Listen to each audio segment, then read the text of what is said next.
No se asuste con lo que oiga a continuación.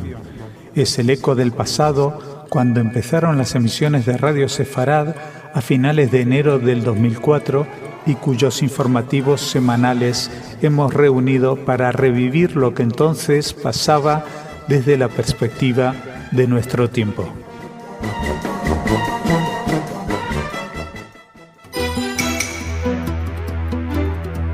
Bienvenidos, esto es Radio Sefarad y estas son las noticias. Empezamos con los titulares de hoy. Se inaugura la reunión del Enlace Católicos Judíos con la petición de la devolución de la sinagoga de Santa María la Blanca. El Papa hace un llamamiento para desterrar el antisemitismo. Descubren un túnel de terroristas desde Gaza a una guardería infantil en un kibutz.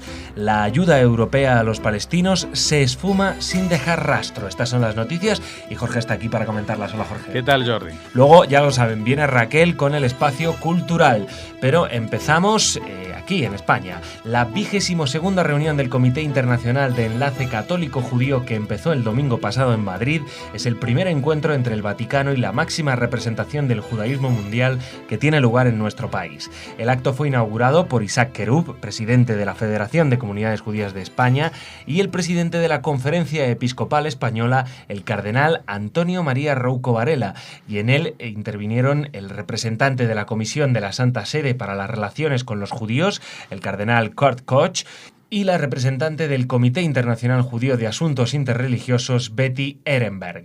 El acto contó además con la asistencia de Ángel Llorente Fernández de la Reguera, en representación del Ministerio de Justicia. En esta ceremonia de bienvenida, el presidente de la Federación de Comunidades Judías de España, además de reivindicar la declaración Nostra Aetate, que por primera vez repudiaba oficialmente el error histórico del llamado deicidio y cuya intención era subrayar los aspectos comunes que invitan a la mutua colaboración entre judíos y cristianos, aprovechó para pedir la devolución al pueblo judío y en particular a la comunidad judía de España la Sinagoga Mayor de Toledo o Santa María la Blanca como símbolo del reencuentro entre judíos y cristianos. Bueno, esta 22ª reunión del comité está teniendo lugar estos días y hoy mismo pueden escuchar en Radio Sefarad la sesión inaugural completa de la que estamos hablando, o sea, los discursos completos de tanto del presidente de la Federación de Comunidades Judías como el presidente de la Conferencia Episcopal Española, así como el representante Kurt Koch y la representante de la Internacional Judía, Betty Ehrenberg. Así que les recomendamos a todos que tienen ahí todo el material. Nosotros aquí simplemente se lo comentamos a modo de resumen.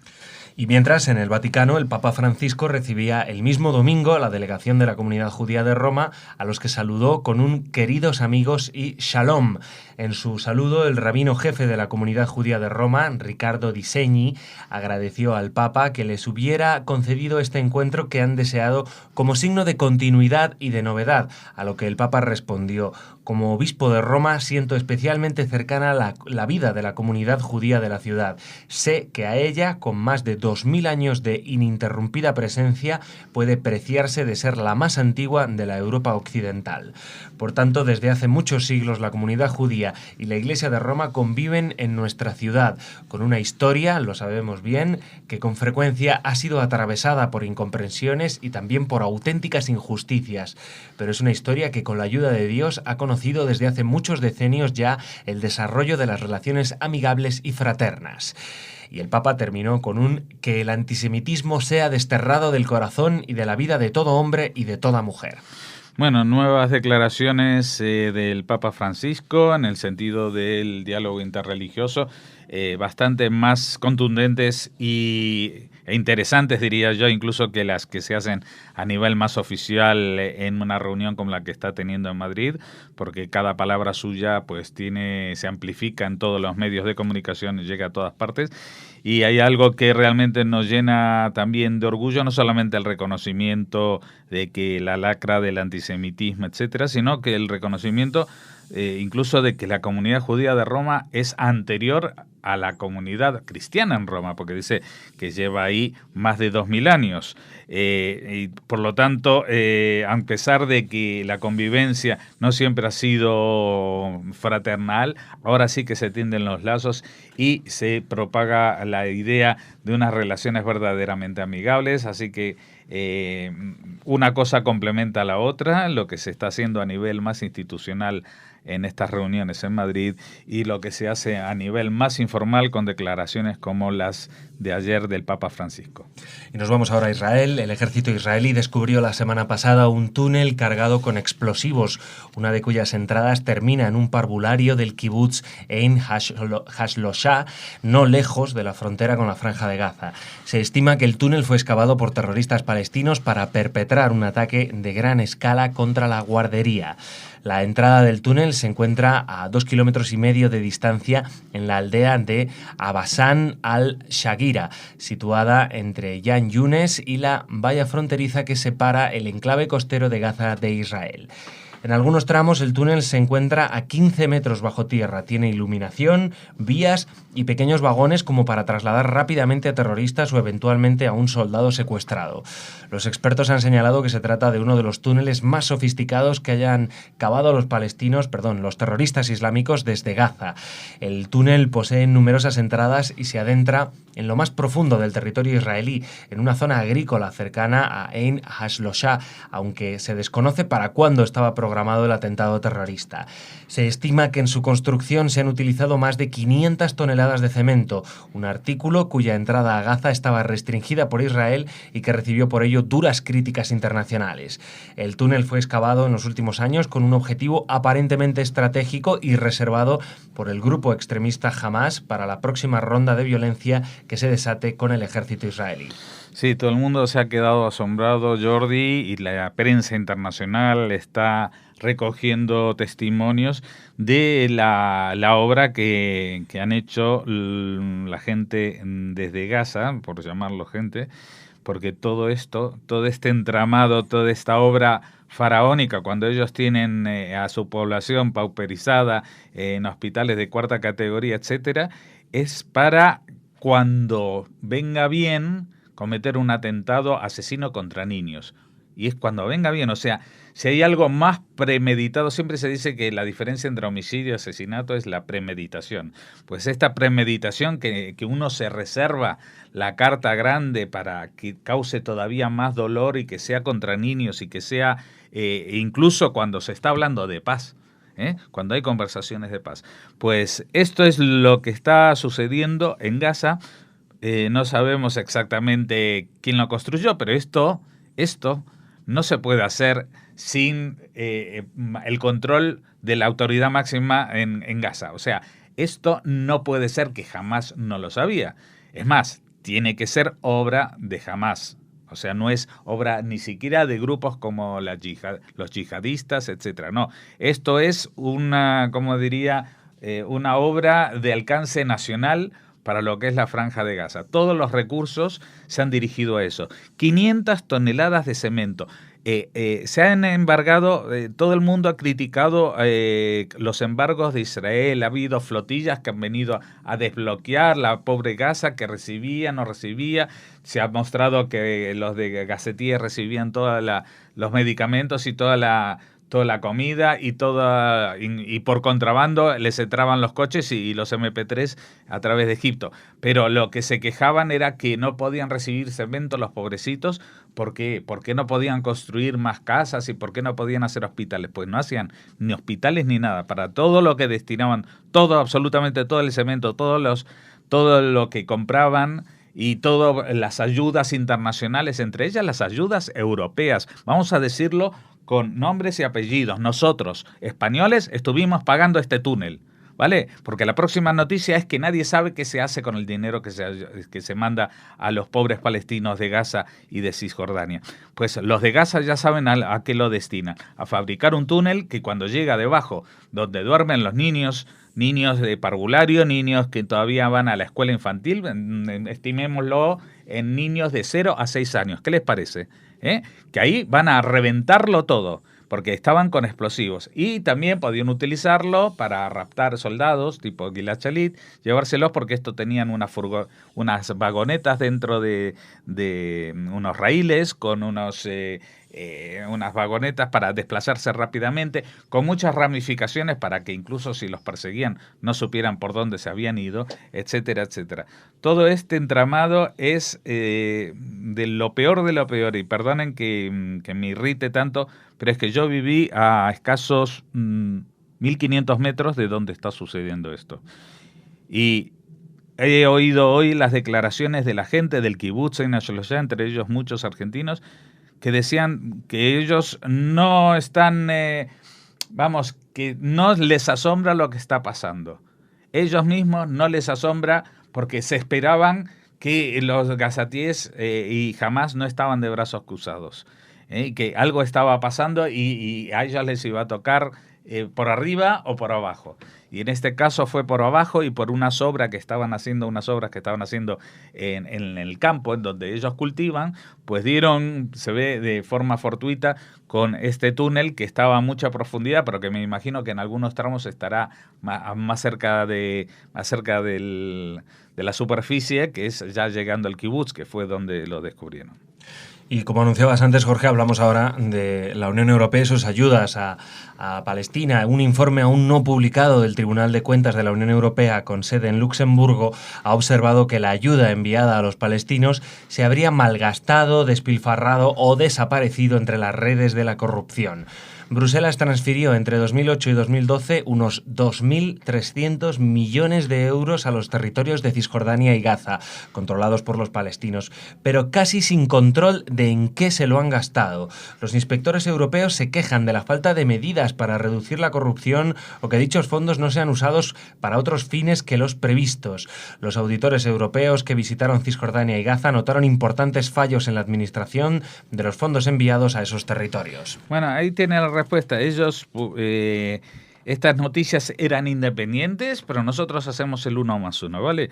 Esta noticia es que el Tribunal de Cuentas no sabe en qué se gastan el dinero y ellos, digamos que suponen, porque no olvidemos que viene de Europa y en Europa también tenemos esa lacra, suponen que se ha ido en corrupción, que se ha quedado mucho dinero en el camino, que esto que lo otro. Pero incluso, aunque se hubiera quedado mucho dinero en el camino, algo tendría que haber llegado, pero es que no llega absolutamente nada. No hay ni una sola factura, no hay ninguna justificación, ninguna obra que diga, bueno, esto lo hemos hecho con el dinero que nos habéis dado. No, el dinero que nos habéis dado lo estamos utilizando para fabricar bombas, para matar inocentes, para matar niños y lo que queda, pues sí, a las cuentas en Suiza porque somos muy patriotas. Bueno, pues nada, Jorge, aquí lo dejamos.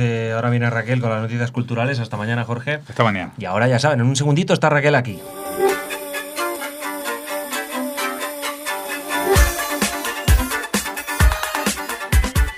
Bueno, ya está aquí Raquel con las noticias culturales. Hola, Jordi, hola. Y nos estamos metamorfoseando, ¿no, sí, Raquel? Hola a todos los que nos escuchen, sí. Metamorfoseados o no.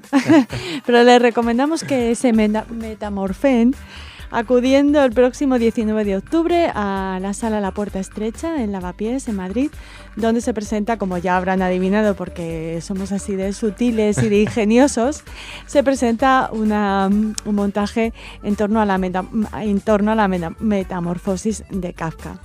Lo realizan, es un trabajo de la compañía Solos con la dirección de Susana Grigio, inspirado en el relato de Kafka y que parte de la investigación del plurisignificado de la quietud, el silencio y el movimiento del cuerpo del actor en la ausencia de la palabra. Así que será una propuesta interesante para conocer esta versión diferente de la metamorfosis de Kafka. Madre mía, teatro experimental, por lo que veo. Uh-huh. Me imagino, claro, yo pensaba en el cuento, pensaba en la obra de teatro y digo, como no haya una voz en off o algo así, pero ya veo por dónde van. Me temo que no hay voz, ¿verdad?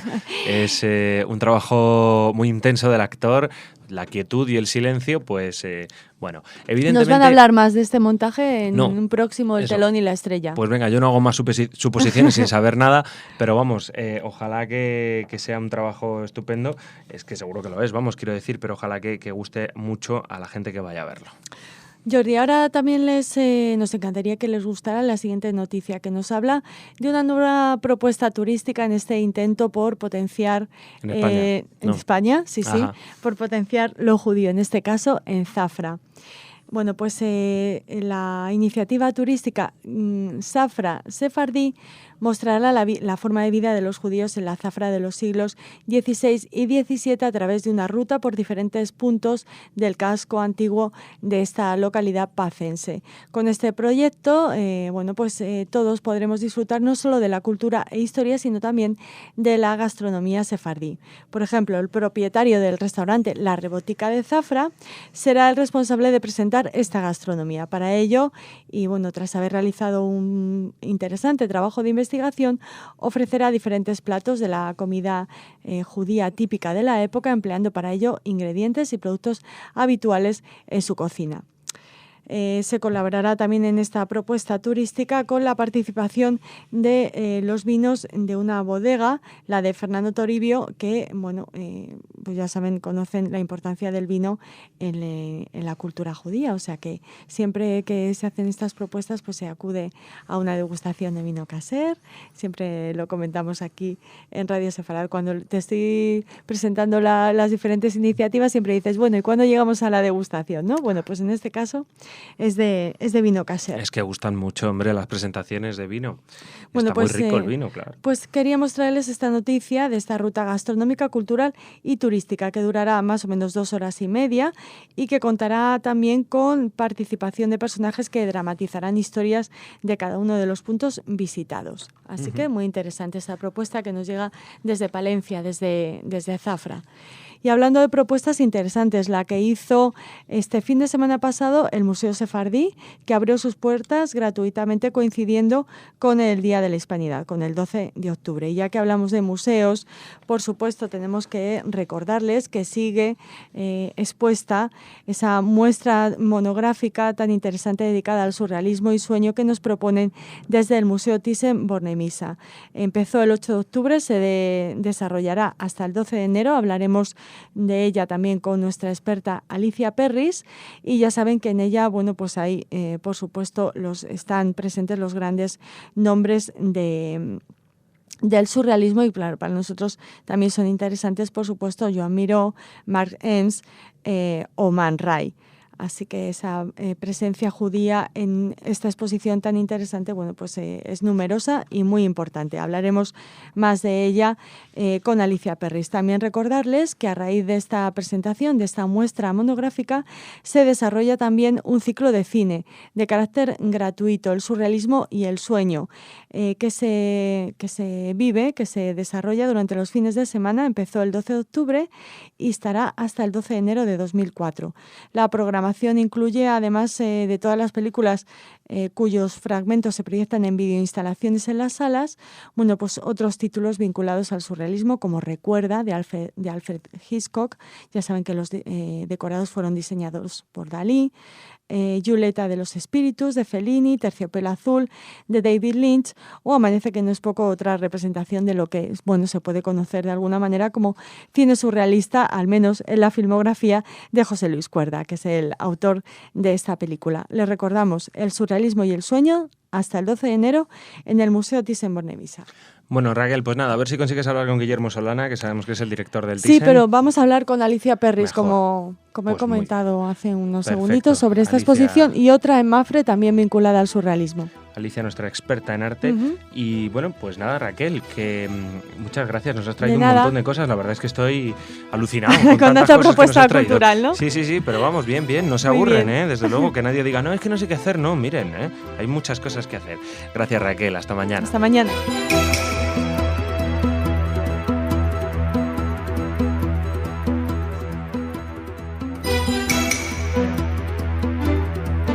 Bienvenidos, esto es Radio Sefarad y estas son las noticias. Empezamos con los titulares de hoy. Los estados productores de petróleo en el Golfo Pérsico temen del acercamiento de Irán y Estados Unidos. Assad bromea con que debería haber recibido el Nobel de la Paz. Nadie quiere enterrar al criminal nazi Priebke en su país. Luto por los náufragos palestinos frente a Malta que escapaban de Siria. Estas son las noticias y un día más está Jorge aquí para comentarlas. Hola Jorge. ¿Qué tal, Jordi? Luego ya lo saben que viene Raquel con las noticias culturales. Eso será después. Primero empezamos hablando de Estados Unidos e Irán.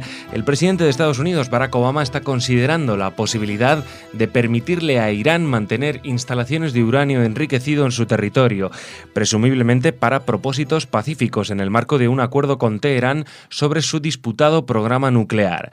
Los miembros permanentes del Consejo de Seguridad de la ONU, Estados Unidos, Rusia, China, Reino Unido y Francia más Alemania, renovaron ayer en Ginebra las negociaciones con la República Islámica. Tanto Israel como Arabia Saudita se oponen a que Irán enriquezca uranio en su territorio por temor a que el producto sea empleado para producir armas nucleares.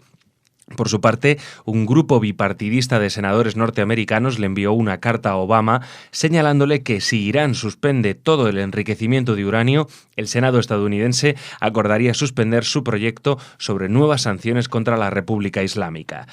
También muestran nerviosismo ante el acercamiento de Estados Unidos e Irán países como Bahrein, Omar, Qatar, Emiratos Árabes Unidos y Kuwait, todos ellos grandes productores de petróleo y tantas veces amenazados por el régimen iraní con cerrar el estrecho de Hormuz, aunque algunos dirigentes se han apresurado a declarar lo contrario. También temen que de disminuir la tensión con Irán, Estados Unidos reduciría drásticamente sus ayudas y apoyos militares a la zona. Bueno, aquí todo el mundo parece que está inquieto, menos Obama, que está todavía respondiendo al canto de la sirena de Rouhani. Esta es una jugada, la verdad, que muy arriesgada, sin ninguna base de que Rouhani vaya a respetar nada, porque, vamos a ver, no es que el problema solamente sea Irán. El propio Rouhani ha sido hasta ahora el encargado de recibir a las inspecciones de la Comisión de Control Nuclear, que ya sabemos que todas se fueron de balde sin haber revisado nada. O sea que es el rey del escaqueo y yo creo que le va a vender la misma cortina de humo nuevamente a Estados Unidos, aunque esta vez Estados Unidos, como siempre, Obama va a buscar socios, en este caso los otros 5, del 5+1, o sea, también Rusia, China, Reino Unido, Francia y Alemania. ¿Qué temen todos estos países? Bueno, lo que se teme y lo que Israel ha puesto sobre la mesa es de que hay una alternativa para que Irán siga produciendo o se dedique a producir energía nuclear con fines pacíficos. Y es que no enriquezca el uranio, que lo compre el uranio enriquecido a otros, y entonces va a haber un control sobre las ventas. Pero parece como que eso es impepinable y como que ahí radica la soberanía del país, y eso no se entiende. No se entiende a menos que la intención de derribar la producción de uranio enriquecido a otras labores que no sean las estrictamente de producción de energía. Todo el mundo está muy nervioso por este tema, porque aparte no solamente no da respuesta a las ambiciones nucleares iraníes, sino que ha sido un tremendo respaldo para el régimen de los ayatolás, que estaba de horas bajas. Recordemos que en 2009 hubo unas elecciones en falso que se acabaron con la detención de los opositores, etcétera. Y esto es como que le dan alas nuevamente a los ayatolás, que estaban, como decíamos, ya en horas bajas, a punto de perder la hegemonía sobre su pueblo, y gracias a Obama, pues nuevamente están en la cúspide. Seguimos. El presidente de Siria, Bashar al-Assad, ha reiterado el compromiso de su gobierno con el desmantelamiento de las armas químicas e incluso ha ironizado con la reciente concesión del Nobel de la Paz a la Organización para la Prohibición de las Armas Químicas, diciendo que el premio debería haber sido suyo. El mandatario dijo no arrepentirse de la destrucción de su arsenal químico, que declaró había dejado de producir en 1997, y citó su uso como un último recurso en caso de que el enemigo recurra a bombas nucleares.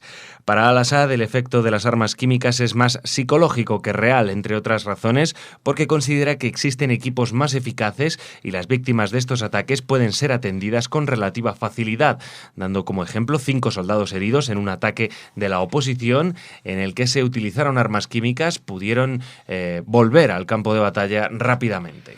Bueno, esto es realmente obsceno de las declaraciones porque estamos hablando de que todo el mundo ha visto los 1.400 muertos más la cantidad de heridos afectados por el gas nervioso que no murieron en una primera instancia pero que van a quedar afectados de por vida con deficiencias pulmonares. Y esto es lo que dice él, que el efecto es más psicológico que otra cosa. O sea, esas 1.400 personas se murieron psicológicamente, no se murieron realmente. Eso es lo que viene a decir. Y encima tiene tiempo para reírse de que el Nobel de la Paz, en vez de habérselo concedido a la organización que viene a desmantelar su arsenal químico, se lo tendrían que haber dado él, entendiendo esta ironía como que gracias a él esta organización ha tenido la suficiente proyección internacional como para adjudicarse un Nobel de la Paz.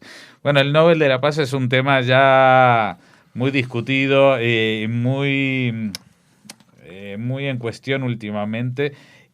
También se ha cuestionado si dárselo a esta organización era lo más apropiado, ya que esta organización no toma ninguna decisión, son simplemente técnicos que van a verificar sobre el terreno dónde están las armas, siguen un protocolo para destruirlas, etcétera, etcétera. Con lo cual, no es una organización que se puede decir Naciones Unidas que promueve o que Amnistía Internacional o alguien que promueve la paz, incluso ellos tampoco promueven el desarme nuclear, simplemente van y lo realizan, lo verifican.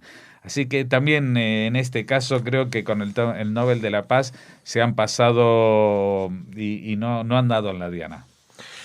Seguimos. ¿Qué hacer con los restos mortales de Erich Priebke, el criminal de guerra nazi y exoficial de las SS, condenado en 1998 a cadena perpetua por su participación el 24 de marzo de 1944 en la masacre de las fosas ardeatinas, en la que 335 italianos, 260 presos políticos recluidos en la cárcel romana de Regina Coeli y 75 judíos elegidos al azar fueron fusilados por los nazis en el sur de Roma en represalia por la muerte de 33 soldados alemanes en un atentado cometido el día anterior por partisanos.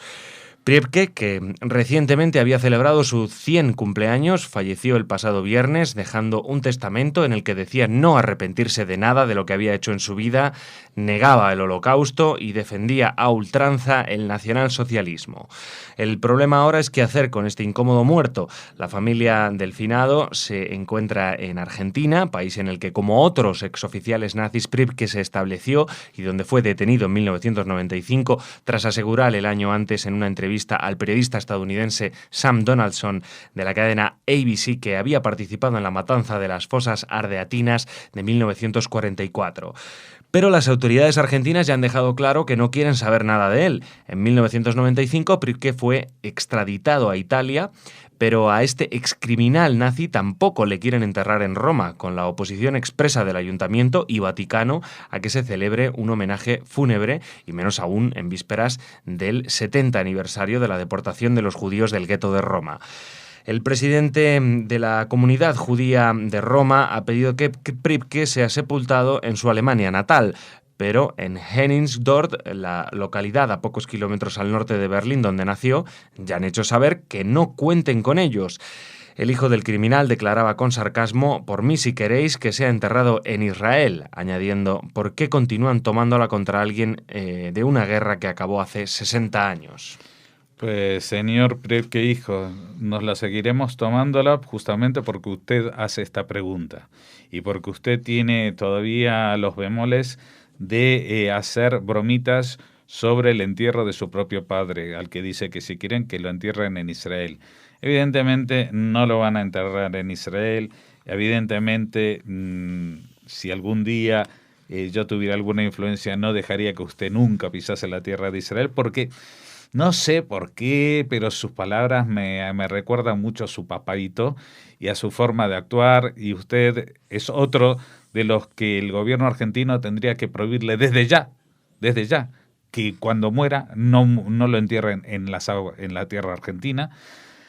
A pesar de que Argentina tiene parte de responsabilidad en todo esto, porque no olvidemos que Priebke, así como muchos oficiales nazis, fueron acogidos en Argentina y no fueron acogidos por alguien muy, muy, muy lejano a los que hoy gobiernan, porque los que gobiernan hoy en Argentina son una corriente dentro del peronismo justicialista, que es exactamente Perón, el líder que no se sabe si era de la derecha o de la izquierda, pero de todas maneras el que abrió la puerta a que todos los oficiales nazis trajeran el oro a Argentina y se escondieran allí. Tuvimos el caso Eichmann, no sabemos Mengele cuánto tiempo estuvo en Argentina, pero estuvo en Argentina, y junto con él en Argentina había muchos ex nazis. Lo puedo acreditar yo mismo, que en mi barrio vivían unos cuantos y lo conozco de primera persona.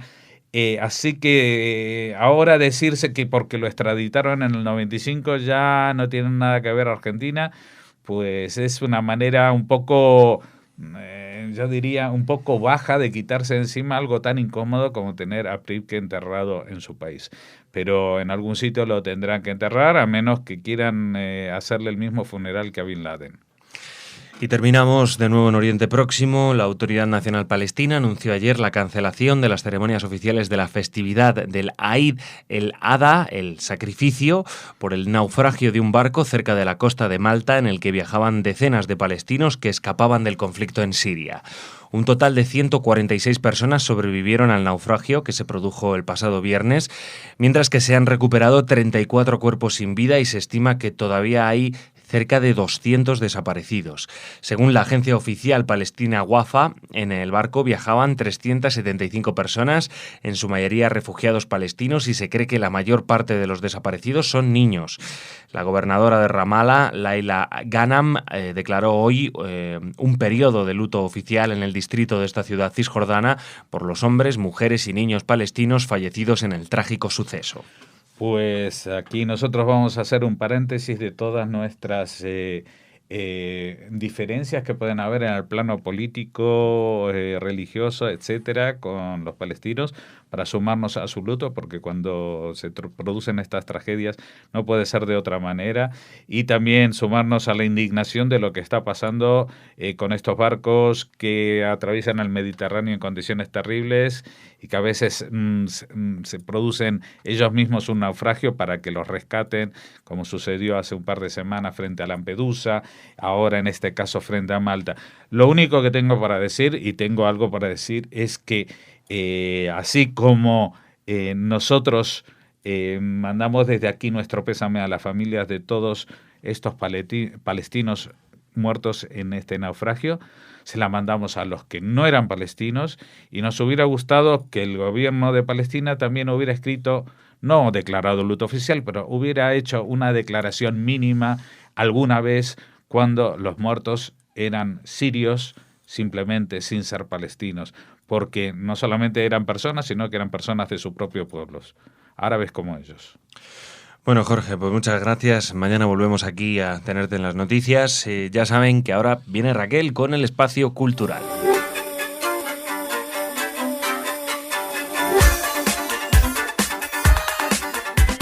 Muy buenas, Raquel, ¿cómo estás? Pues muy bien, Jordi. Pues yo tengo muchas ganas ya de que me cuentes estas noticias culturales. Empezamos en un tono más bajo, en un tono de lamento, porque tenemos que hablar del fallecimiento de Max Kanner, que fuera el primer conseller de Cultura entre 1980 y 1984 del gobierno de Jordi Pujol.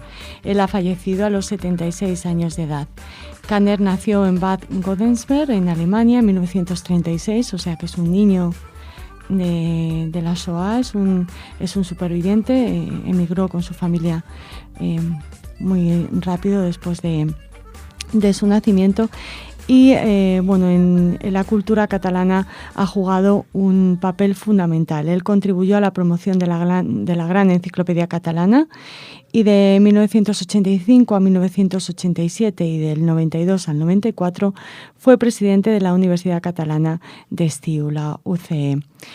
Él abandonó el partido que ayudó a fundar, el Convergencia Democrática de Cataluña, el CDC, lo abandonó en el 94, fundando su propio partido, Acció Catalana. En 1996 le otorgaron la Cruz de Sant Jordi, que como saben es la máxima condecoración que se entrega en Cataluña. El conseller de Cultura actual, Ferran Mascarell, ha recordado a Max Caner como una persona clave en el proceso de reconstrucción de la cultura catalana a partir de los años 60. Creó la mayor parte de las infraestructuras culturales que hoy tenemos necesarias para desarrollar nuestra cultura nacional, ha dicho el conseller. Desde aquí, nuestro pésame y nuestra solidaridad con sus familiares y amigos. Pues nada, un recuerdo para Max Caner desde Radio Sefarad y seguimos con la agenda cultural, Raquel. Hablamos de un seminario de turismo hebreo en Zaragoza. Turismo hebreo. Turismo hebreo. Bueno. Zaragoza acogerá en noviembre este seminario en el que participarán conjuntamente representantes de diferentes universidades y representantes de la cultura y el turismo judío en España. En el marco de este primer seminario se celebrarán, como sucede normalmente, una serie de conferencias y talleres que pretenden analizar el turismo hebreo ya existente en comunidades como la catalana o la andaluza para poder exportar ese modelo de gestión, esas iniciativas que ya se desarrollan a la provincia de Zaragoza. El seminario obedece a la necesidad de impulsar el legado judío en esta provincia, la de Zaragoza, especialmente en las zonas rurales, y es una oportunidad además de desarrollo económico a través del turismo cultural. Por eso las actividades previstas se enfocan principalmente a emprendedores que quieran dirigir su negocio hacia esta clase de turismo, dotándoles de las herramientas y conocimientos adecuados para ello. Es un seminario, por tanto, formativo también. En esto del turismo, de la captación del turismo judío, de lo que, tanto hablamos aquí en la agenda cultural y en otros programas. La verdad es que parece que todas las ayuntamientos y comunidades españolas están muy interesadas en fomentar ese turismo hebreo o judío, llámenlo como quieran, a sus localidades con elementos de la cultura judía, sefardí. Y a nosotros nos parece genial. Y también nos parece genial siempre que va acompañado de rigor, ¿no? Exactamente. Y de auténtico interés y cariño. Claro, y de un trabajo de recuperación, de restauración, de ese legado. No vale con dejarlo todo como está, pero decir, que vengan los turistas a verlo. Venga, vamos a poner en valor todo este legado sefardí que lleva mucho tiempo y que es verdad que en Cataluña y que en Andalucía tiene quizá más repercusión porque a lo mejor llevan más tiempo cuidándolo, ¿no? Y entre otras provincias no lo han cuidado mucho, no lo han cuidado tanto. Entonces, siempre que se trate de cuidarlo nos parece genial. ¿Te parece genial que les dé a nuestros oyentes la página web en la que pueden encontrar más información sobre este seminario de turismo hebreo en Zaragoza? Pues pueden acudir a www.seminarioturismohebreo.t de Toledo, K de kilo. Se lo repito, www.seminarioturismohebreo.tk. Algunas de las organizaciones que participan en este seminario: la Diputación Provincial de Zaragoza, la Universidad Pablo Olavide de Sevilla, la Universidad Ben Gurión del Negev en Israel o el Centro de Interpretación de la Judería de Sevilla. También, por supuesto, la Asociación de Relaciones Culturales Cataluña-Israel. Y, como no, lo organiza Enrezar, del Patrimonio Cultural de esta comunidad autónoma, de la comunidad de Aragón. Así que nada, desde aquí mucha suerte a los organizadores y a los participantes en este seminario. Y terminamos, Jordi, animando a nuestros oyentes a que acudan a la presentación de un libro del que ya hablamos en Radio Sefarad, con el autor. Hablamos con Juan Zapato, de su última obra, Juglarías, un poeta en Israel. Fue una entrevista que emitimos el 30 de agosto del 2012, por si la quieren recuperar, y en ella el autor nos hablaba de este libro de poemas, de su experiencia en Israel, de su contacto con otros poetas y otros autores de habla hispana en Israel. Pues él presenta en esta ocasión su libro a través de Javier Menéndez Llamazares, que es el responsable de la librería Papelería que lleva su nombre, de la librería Papelería Gil de Santander. Esta librería está en la Plaza Pombo, en Santander, en Cantabria, Y la presentación del libro es el próximo jueves 24 de octubre a las 19:30 horas. Habrá también un vino de honor, bueno, pues para animar a los que acudan a la presentación de este libro a, bueno, pues a continuar con la charla en torno a la literatura de Juan Zapato, en este caso a su poética Juglarías. Muy bien. Juan Zapato, no se lo pierdan y también escuchen esa estupenda entrevista que hizo Raquel y búsquenla si no recuerdan la fecha, componen Juan Zapato ahí en el buscador de Radio lo van a encontrar muy rápido seguro, y es un nombre muy fácil de recordar. La verdad que sí, no conozco mucha gente que se llame así. Es un seudónimo, yo. Ya sabía, Raquel. Ya lo sabía, pero bueno, muy bonito el seudónimo, a mí me resulta muy gracioso. Muy bueno. Bueno, Raquel, pues nada, hasta aquí, mañana. ¿no? Mañana más noticias en Radio Sefarad, aquí les esperamos.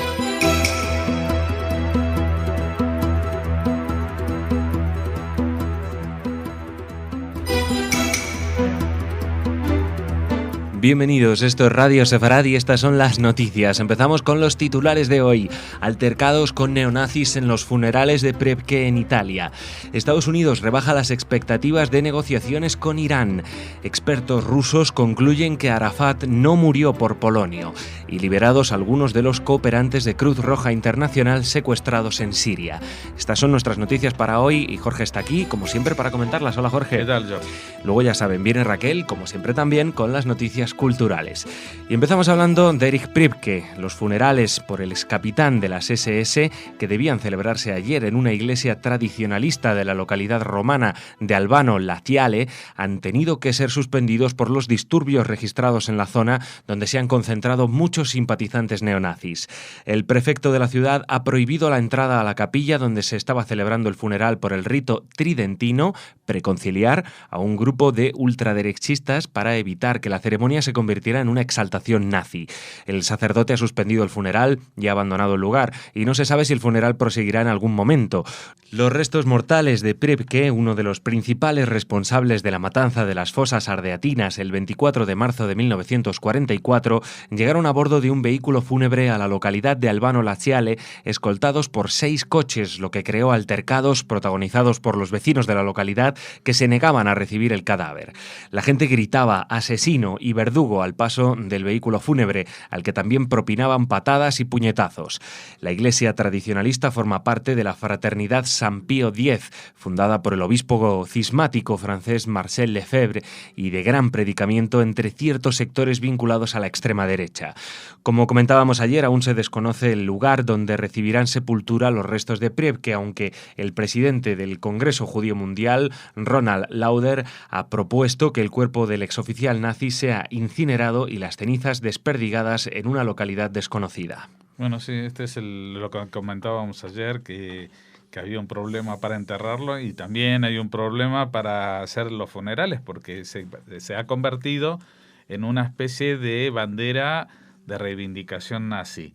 Y si esto hubiera pasado hace 10 años, pues nadie hubiera hecho mucho escándalo, pero el tema es que ahora los nazis en Europa están muy subidos de tono, muy subidos a la parra, no tienen ninguna pudor por esconderse, al contrario, quieren mostrarse en público, quieren mostrar lo fuertes que son, que ya son fuertes en Grecia, que son fuertes en Hungría, que son fuertes en Austria con el Partido Liberal, y que realmente el neonazismo es una fuerza pujante y súper preocupante.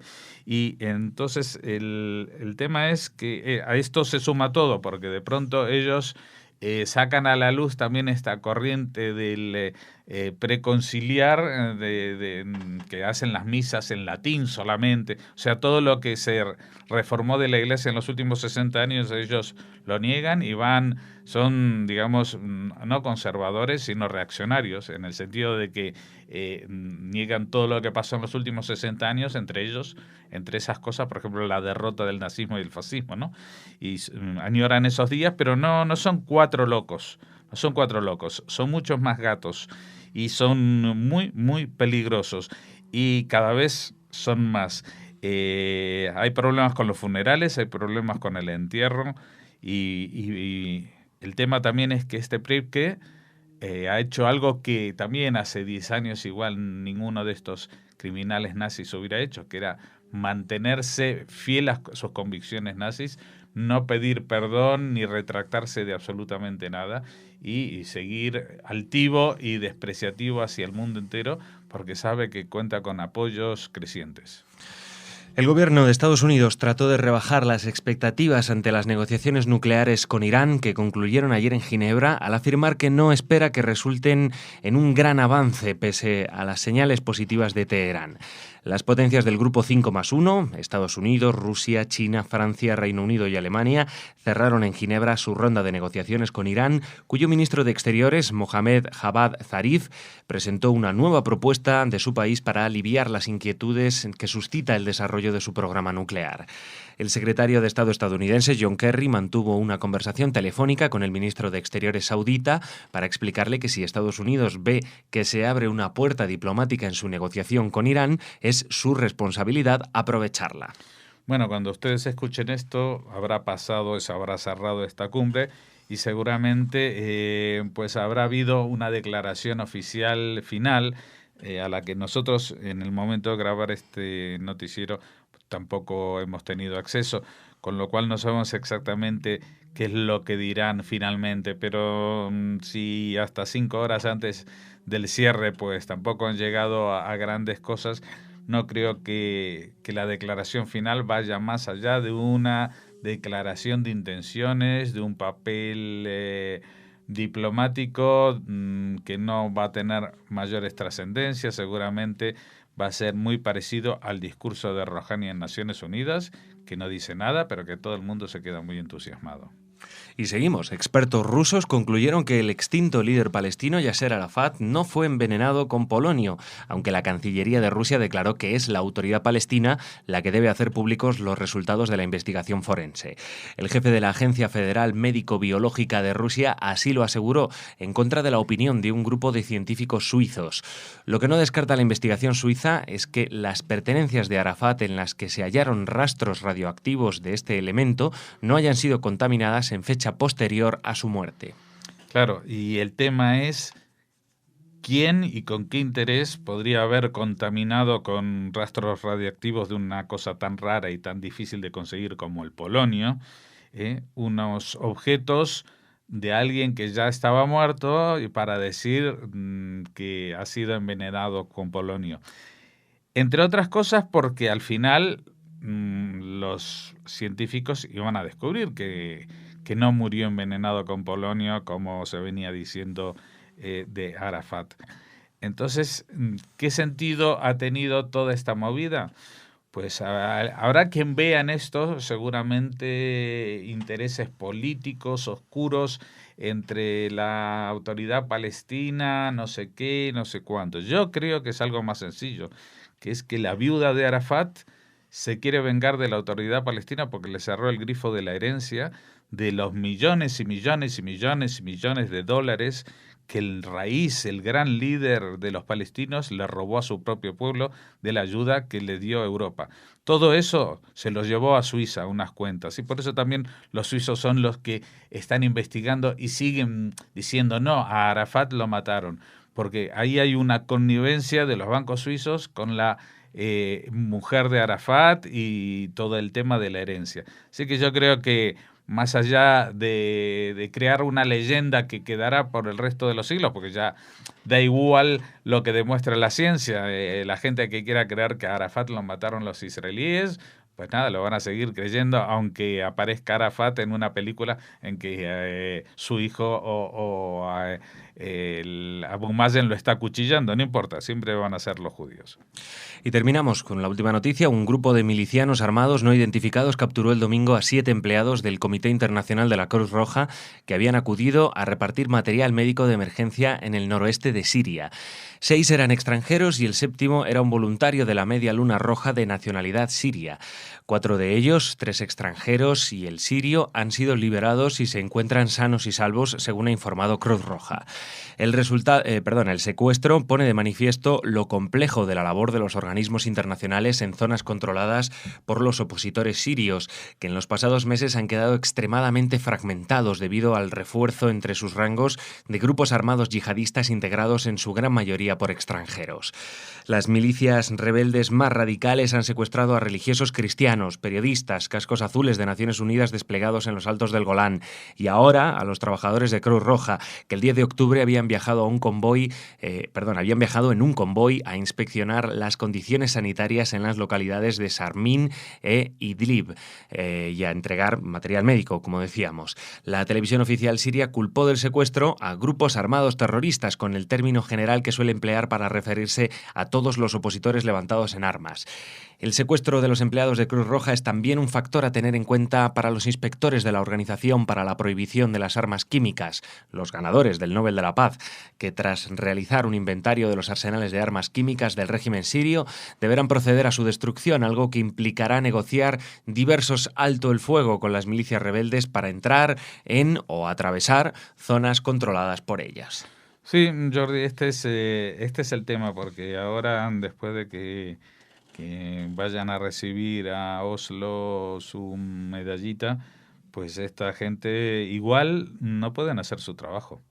Y esta es otra de las cosas que tranquiliza mucho a Assad, como diciendo, él ha hecho todo lo posible, es más, ya ha firmado el tratado de prohibición de armas químicas, él ya se ha adherido, ya está purificado y santificado por la comunidad internacional, puede seguir matando gente con armas convencionales, pero el tema de las armas químicas, el desarme y la destrucción y todo eso implica que tiene que haber altos el fuego, y no estamos hablando de un enfrentamiento entre dos ejércitos de un país y de otro país, ni siquiera del ejército de un país contra el ejército rebelde, no, es el ejército de un país, de un dictador, contra 80.000 grupitos yihadistas que ni siquiera saben en qué idioma les están hablando, porque unos vienen de Siria, pero la mayoría vienen ¿no? de Yemen, o de Arabia, o de Jordania, o incluso de Ceuta y de Melilla.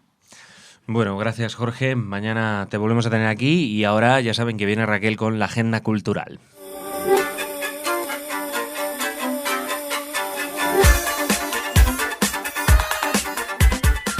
Muy buenas, Raquel, ¿qué tal? Hola, Jordi. Bueno, muy ya estás aquí, estar como habíamos prometido, con las noticias culturales. Exacto. ¿Qué tal? ¿Qué me cuentas? Pues nos vamos a la Judería de Segovia, que acoge el próximo día 19 un taller de canciones hebreas a cargo de la israelí Anya Geberovich. Muy bien. Bueno, es una actividad recomendada para adultos y niños mayores de 14 años y que pretende acercar a los que participen en esta actividad la cultura judía e israelí a través de la música de diferentes épocas y estilos. Habrá una metodología y un material adaptado a un grupo de no profesionales, amateur. Se trabajarán las técnicas y conceptos básicos necesarios para cantar en grupo. Es algo que, por lo que nos comenta, por ejemplo, Jorge Rosenblum, el director de Radio Sefarad, que vivió muchos años en Israel, se hacía en los kibbutz, en los kibbutzim, cuando no había televisión y la vida era un poco diferente, pues se reunían todos y cantaban y se aprendían las canciones, y esta es un poco la metodología que emplea esta cantante y profesora Raquel. de canto. Ella nació en Israel, estudió en Madrid danza e interpretación orientadas al teatro musical y se formó en expresión corporal en la Escuela de Expresión Corporal también de Madrid. Enseña hebreo moderno en hebreo vivo, del que siempre hablamos aquí, que si recuerdan, cursos. Exacto, sus cursos y sus viajes. Y bueno, la actividad que se va a realizar en Segovia el día 19 se enmarca en el 6º ciclo de actividades en la judería. Y nada, les invitamos a unirse a este taller de canciones hebreas para conocer un poco más la cultura judía y los estilos de diferentes épocas de la música israelí y de la judía, gracias a Anya Geberovich.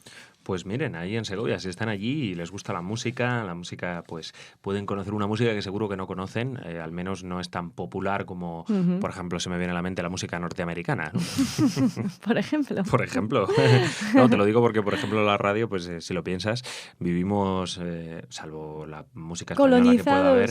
Sí, claro, bueno, la industria cultural norteamericana sabemos que es muy potente y bueno, ya se deja su acerca huella. Halloween, por ejemplo, que a mí Sí. me parece fatal que celebremos Halloween, pero bueno, oye. Ya sabes de todas maneras que en España cualquier excusa es buena para celebrar. Vamos a hacer un Oktoberfest. No solo Halloween, sino San el Patrick, año que viene. Fiesta irlandesa donde las haya, que poco tiene que ver Irlanda con España en ese sentido, y también lo celebramos últimamente cada vez más. Así que el caso es celebrar. Eso es. Bueno, hablando de celebraciones, se aproxima una muy importante, la 4ª edición de los premios Or Hanukkah, que entrega a la Comunidad Judía de Madrid, y que en este caso el galardón pues ha recaído en el alcalde de Alcobendas, Ignacio García de Vinuesa. Ya se sabe que es una persona muy cercana a la cultura judía, a las comunidades judías, que siempre muestra interés, participa, ofrece pues las instituciones de la localidad de la que es alcalde, y bueno, se le ha querido premiar por este interés por los judíos y por su cultural. En la entrega del premio, que de la Comunidad Judía de Madrid, en Alcobendas, esa localidad del norte de Madrid, hay muchos judíos que viven allí, en Alcobendas. Entonces, bueno, pues también digamos que dentro de lo que es todo Madrid, pues bueno, hay una concentración importante y claro, la vida judía allí pues se hace notar. Sí, claro. El colegio judío está allí, por ejemplo. Por ejemplo, claro, ¿ves? Y muchas otras cosas más. Bueno, pues se ha premiado al alcalde y la entrega del premio será el próximo sábado 30 de noviembre en el Hotel Palace a las 9 de la noche. Así que desde aquí nuestra felicitación al excelentísimo alcalde de Alcobendas, Ignacio García de Vinuesa. Pues enhorabuena al alcalde de Alcobendas por este premio Or Hanukkah de la Comunidad Judía de Madrid. ¿Y qué más tienes por ahí, Raquel? Terminamos en Israel, en el Teatro Abima, que ha reabierto su gran archivo. Bueno, es una noticia buenísima. Se celebró una ceremonia en el vestíbulo de la Sala Maskin del renovado Teatro Abima para la reapertura de este archivo que había estado sin funcionar, había estado inactivo durante muchos años. Contiene material histórico de este teatro tan importante y en general del Teatro Nacional Israelí. Un teatro que, aunque es el Teatro Nacional Israelí, pero no se fundó en Israel, ¿no, Raquel? Si no me equivoco. No se fundó en Israel, pero enseguida se instaló. Enseguida acabó allí, incluso, ¿no? Bueno, sí, fue de las primeras instituciones con las que contó el reciente Estado de Israel en 1948. Que se fundó antes que Exacto. el Estado, ¿no? El teatro, bien. Sí, y bueno, de hecho, su historia abarca desde 1918 hasta la actualidad. Los archivos contienen los textos de las obras de teatro, maquetas, programas, carteles, recortes de periódicos y la revisión junto a imágenes y fotos. Se va explicando cada documento perteneciente a este archivo. También se ha establecido una sala de archivos con un índice que cubre los diferentes espectáculos. Y bueno, es algo muy positivo para los amantes del teatro y para los amantes de la cultura en general, porque el Teatro Nacional Abima, pues saben todos ustedes lo que representa para la cultura israelí y la cultura judía en general. Nada, y en 5 años cumplen 100 años, ¿eh? Haremos un especial, seguro, aquí en Radio Sefarad. Muy bien, Raquel. Mañana también un especial, porque todos los días son especiales. Por en Radio supuesto. Así que hasta mañana. Hasta mañana. Los esperamos.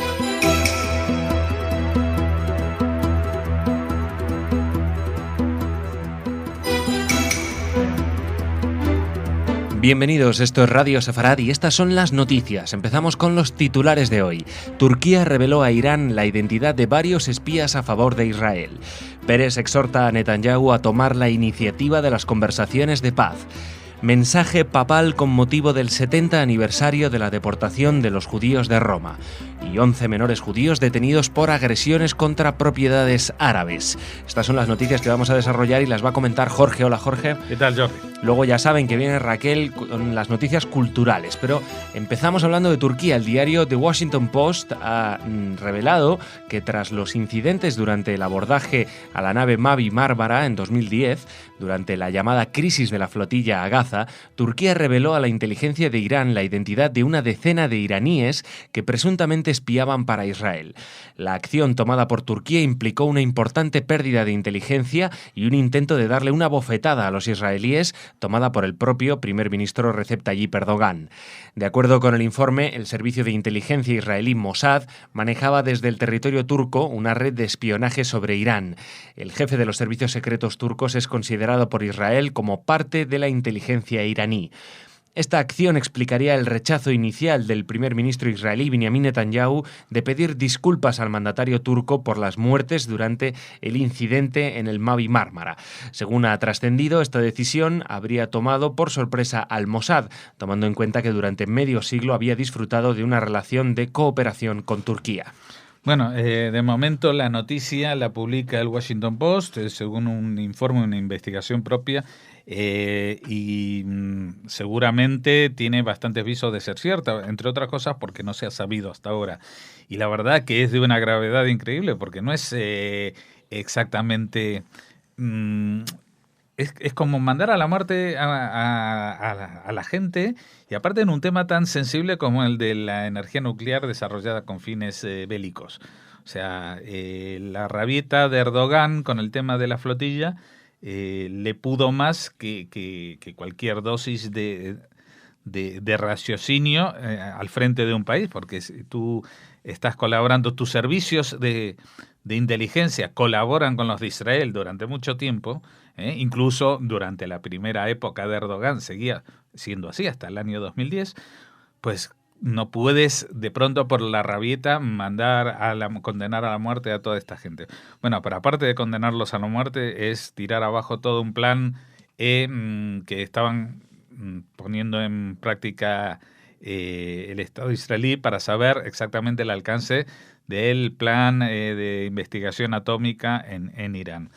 La situación parece que ha sido tan difícil que, según la noticia, Netanyahu se negó durante un tiempo a pedir disculpas. Pero no creo que ese sea realmente el punto fuerte de la noticia, porque él las ha pedido después, y lo que yo no sé es si en el medio ha habido algún tipo de negociación añadida como para que Netanyahu aceptase ahora sí hablar con Erdogan, o simplemente un ejercicio de cara a la opinión pública. La verdad que todo esto me deja bastante desconcertado. El vaivén de Turquía es preocupante. O sea, por una parte va vendiendo que es una forma del Islam moderado, por otra parte, cuando pilla una rabieta, va y le regala al régimen de Teherán, que son sus enemigos religiosos y políticos, porque son extremistas y porque son chiitas, y los pone en evidencia al servicio israelí que estaba operando en ese país. Así que la verdad que desconcierta mucho esto y da mucho que pensar sobre la fiabilidad que pueda tener alguien como Erdogan. En un discurso en el Parlamento israelí con motivo del 18º aniversario del asesinato del primer ministro Isaac Rabin, el presidente israelí Shimon Peres advirtió el miércoles que la situación de relativa calma con los palestinos no continuará y que los que así lo creen serán víctima de su propia ilusión. Y destacó que la paz es una necesidad no solo para Israel, sino también para el enemigo, exhortando al primer ministro Netanyahu a tomar la iniciativa para resolver el conflicto antes de nuevos derramamientos de sangre. Bueno, esta semana se cumplía el 18º aniversario según el calendario hebreo. Según el calendario cristiano o el gregoriano, pues será en la primera semana de noviembre, creo que fue el día 4 de noviembre, cuando fue este magnicidio, el asesinato de Yitzhak Rabin cuando era primer ministro. De todas maneras, estas palabras de Shimon Peres en el Parlamento no han sentado demasiado bien en algunos sectores, que ya yo he notado que, por ejemplo, en algunas redes sociales ya están hablando de quién va a ser el próximo presidente. Tú sabes que el cargo de presidente no es como el del rey, o sea, no es vitalicio. Pero con alguien de la edad de Shimon Peres, pues es un poco raro que se planteen cambiarlo o poner a otra persona, porque se supone que alguien con 90 años pues tampoco es que va a estar eternamente en ese cargo. Y nadie se había planteado hasta ahora ningún problema con Shimon Peres, pero Shimon Peres, recordemos que durante los 50 años anteriores sí fue político, y fue político de los partidos de centro-izquierda, y de alguna manera representante máximo casi del campamento, lo que se llama el campamento de la paz, o sea, de la postura que se llama las palomas frente a los halcones, que nunca se terminan de convencer de que el otro lado también quiere la paz.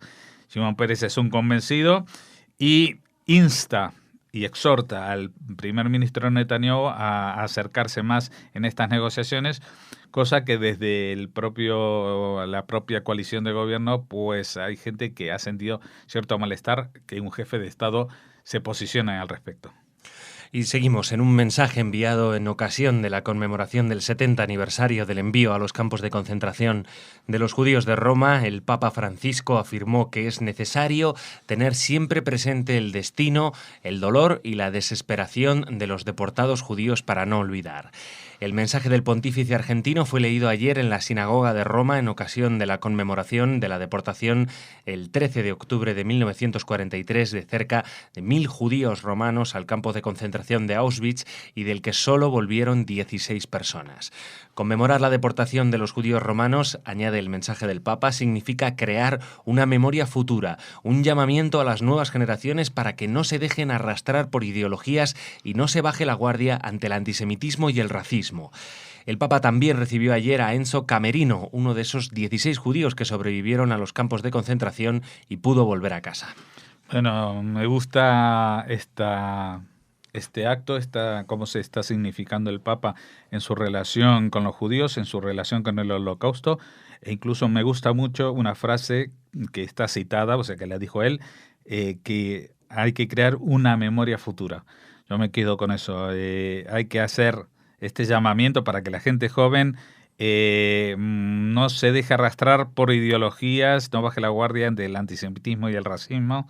Y lo está diciendo en unos momentos muy precisos que en Europa está cada día más en auge la ultraderecha y, por decirlo con todas las letras, el neonazismo. Así que es hora de que todos los estamentos espirituales, políticos, sociales, económicos, jurídicos, se pongan en marcha para que esto no vuelva a suceder. Lo prometimos a la salida de Auschwitz, y alguien escribió ahí el nunca más. Parecía que eso iba a durar siglos, y no han pasado ni 70 años, y hay mucha gente que se está replanteando todo. Y terminamos con una noticia de interior israelí. La Fiscalía israelí abrió ayer causa judicial contra 11 menores judíos por una serie de recientes ataques contra propiedad palestina en la parte oriental de Jerusalén. Los menores, que participaron en agosto y septiembre pasados en una ola de ataques contra vehículos palestinos, a los que pincharon los neumáticos y rompieron los cristales, están acusados de causar daño de forma deliberada a propiedad de la población árabe, según reza el escrito de acusación. Los mismos están acusados también de lanzar piedras a varios coches que circulaban por el barrio de Sheikh Jarrah y en la parte este, y donde a menudo se producen enfrentamientos entre las dos poblaciones. Bueno, sí, esto parece una noticia interna, pero como muchas cosas que en otro país serían de muy bajo impacto mediático, esto puede tener mucha trascendencia. Son solamente 11 menores, pero 11 menores con una actitud que no es exactamente la de los hooligans o los que realizan actos de vandalismo. Esto son actos de vandalismo muy politizados, muy ideológicos y muy relacionados con algunas tendencias, no vamos a decir de todos, pero de algunos de los colonos en los territorios de Cisjordania, que llaman uno, en otros llaman Judea y Samaria, de todas maneras en esos territorios en disputa.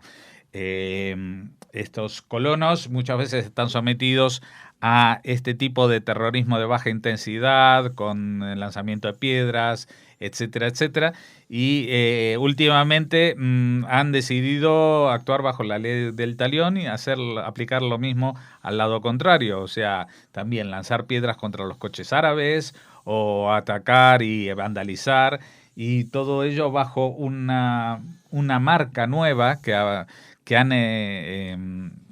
han fundado de alguna manera, que se llama Tag Mehir, que vendría a ser como la etiqueta del precio, y que viene a significar que si tú me vas a hacer algo, pues eso tiene un precio, y es que yo también te voy a hacer algo de la misma identidad y de signo contrario.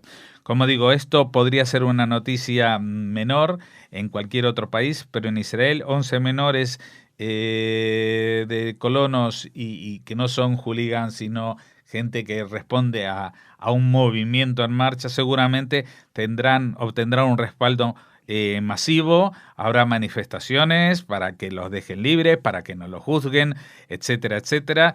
Y esto va a traer consecuencias, seguramente incluso políticas. Va a haber gente que cuando haya esas manifestaciones se queje de la reacción de la policía. Todo esto no ha pasado, pero es como un guión de película que ya está escrito, y de alguna manera también está en el guión de quienes mandaron a estos chicos a realizar estas acciones.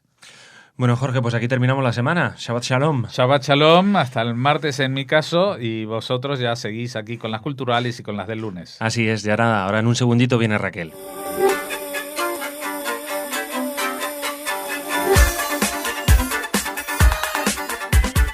Lo prometido es deuda, aquí está Raquel con las noticias culturales. Hola, Raquel. Hola, Jordi. Vamos a terminar la semana con buenas noticias, supongo. Con muy buenas noticias, las tres que traemos. Muy Una bien. nos habla de una novedad editorial y las otras dos son musicales. Ah, bien. Y la primera de ellas tiene nombre propio, un nombre con letras mayúsculas, Juan Luis Guerra, que no les tenemos que decir a nuestros oyentes quién es.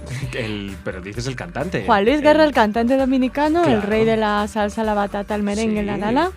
Bueno, pues ha ofrecido su primer concierto en Israel. Ajá. Ha sido todo un éxito. Se ha Claro. llenado el Nokia Arena de israelíes Ujú. y de israelíes de origen latino. Claro. Y de también, imagino que gente que no haya hecho alía, pero que sí que estaba en Israel o de vacaciones o lo que fuera, y que se acercaron a este estadio, ya saben, la sede del Maccabi de Tel Aviv, para disfrutar de la música de Juan Luis Guerra. Un Juan Luis Guerra que empezó fuerte después del tradicional Shalom Tel Aviv. Claro. Bueno, pues después del grito empezó a sonar la bilirrubina. Me sube la bilirrubina, por favor. Su tema más popular. Su tema yo creo, más sí. popular, el temazo, Llovió Café y todos Ese, yo veo café los grandes temas de Ojalá que llueva café. Ese es. Eso. Y todos los grandes temas de ese disco que, bueno, que estuvimos bailando durante años y que aún es uno de los más populares en las verbenas y en las fiestas, y lo de Me sube la bilirrubina lo seguimos oyendo inevitablemente. Menos mal que nos gusta. Sí, no, bueno, hay clásicos, ¿no? También en España la Macarena de los del Río estuvo mucho tiempo. Yo Ahora prefiero la desapareció un bilirrubina, poco, ¿eh? pero... Sí. Sinceramente, sí.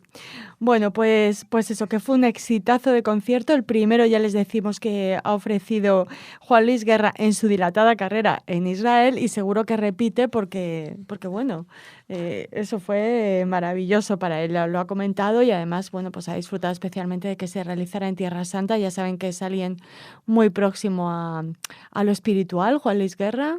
Siempre se ha declarado creyente y comprometido, así que era muy emocionante para él estar en Tierra Santa. Bueno, pues nada, otro de estos artistas que se suman a actuar a Israel sin reparos. Exacto, sin Por otro lado, boicots. es lo normal, digo yo, pero bueno. Y Jordi, ahora seguimos hablando de música, pero venimos a España, aunque les vamos a hablar de una música que no es eminentemente española, pero de la que hay ya diferentes representantes en nuestro país, la música klezmer, de la que tú sabes tanto, Jordi. Sí. Bueno, pues ha nacido un nuevo grupo. Se llama Netilat Klezmer.